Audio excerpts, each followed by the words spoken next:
Hi, I'm Dimitri Ninos from Ionex Energy. Welcome to our energy saving program. Today we're joined by Carrie Peck from Solco Australia. Welcome, Carrie. Thank you very much. Now we're here talking about the new Lorentz solar pool pumps from Solco. Can you tell us a little bit about that, please? Well, Solco's been the distributor for a few years now, the Lorentz solar powered pool pumps. In fact, Lorentz have got quite an extensive range of submersible and surface pumps to suit almost all manners or ability to transfer water. Okay. The range is from anywhere from a metre or 250 metres thereabouts below surface to moving a megalitre of water each hour on the large surface pumps. Yep. And one of the new products that Lorentz have brought out recently, over the last few months, is the solar powered pool pumps. Okay. Of course, 100% solar powered if you want, or there is the ability to have a joint AC DC pack with them as well. Okay. So you can run water features or filter at night if you want to. So, Kerry, why would you actually go with a solar pool pump? Well, the obvious reason, of course, going with the DC solar powered pool pump would be to remove your energy costs. You're not buying any power from the grid. The moment you put a solar powered pool pump on, your PV on the roof runs that pool pump from morning to night, and it filters consistently throughout that day while the sun's shining. And of course it's filtering for free. The extended warranty periods on the pool pump are probably one of the best in the industry. As you can see, it runs water features. It pumps as much or if not more than any other pump out on the market or pool pump. And of course it still runs your creepy crawly. Definitely. The creepy crawly water feature, there's no impact or negative impact going with the solar power pool pump. It just doesn't cost you anything to run. Absolutely. Fantastic. So you've got a solar pool pump in your home, and obviously you would have had an older style pool pump previously. What are the kind of savings that you've seen? Well, the old pool pump, the AC pump that I had, was almost a 1 kilowatt, 980 I believe watts. So of course over an 8-hour period that consumes about 7.5, 8 kilowatt hours a day. Yep. And so over the year, with the way I run my pool pump, the filtration side of it, I'm saving about $1,100 a year. Wow. Well, it's actually a little bit more, so that'd be the general person.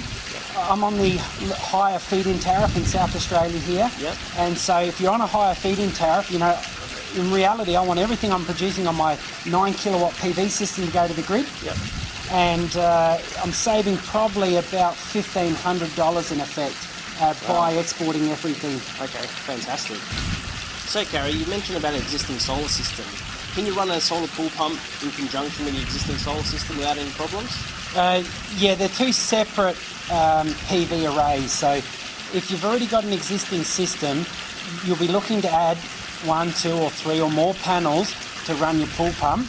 But they won't be connected to your existing system. They're completely separate and treated that way. They do run down to the controller and run the pump independently. So yes, you can just add, like I have, a couple or 3 panels to your roof for your solar pool pump. Okay. So will that affect any existing rebates that you've got? No, adding a solar power pool pump, you don't do a SEG approval or an application with your provider like you would a PV system. Okay. You're effectively just placing the 3 panels on your roof and treating this independently in an off-grid type of scenario. Okay. There's no battery backup, so it won't affect any current feed-in tariffs that you may have. Yep. And according to the CEC, if you use a qualified electrician, then you'll be able to claim the STCs on your panels. Okay, so you can actually get an upfront discount for it as well. Correct. Fantastic. So, Kerry, can you go through how this differs from a traditional pool pump? Sure. In effect, there's only a couple very slight differences. We take out the old AC powered pump and we put in the DC solar powered pump right here. Look very similar, very much the same. And all we do is add in a controller for the pool pump up here on the wall. There's very, very few differences. The saltwater chlorinator still remains in place. All the other components are still in place. It really is very, very similar to a normal AC installation. Now, we substituted Kerry for our technical manager at Solco, Kevin, to explain a little bit about how the actual system works. Over to you, Kevin. It's quite a simple process. We removed your old pump, installed PV on the roof, just a small system. And basically the PV comes down, your DC power comes down to a circuit breaker here, circuit protection. And from there we run up to the control boxes. Very simple. The control box handles the solar and then runs down to the actual individual pumps. Quite a simple item. They're not very complicated to deal with. They've got a simple on and off switch. Most everyone can figure that out, not too hard to deal with. This one's on the circulation side, this one's actually on the heating side, so we've got two DC pumps here running the heating and circulation side of things. So thank you very much, Kevin. Now if you'd like any more information, you can call Ionix Energy on 1300 960 117, or click on the link below and fill out a contact form and we'll be in touch to design a customised system just for you. Thank you very much.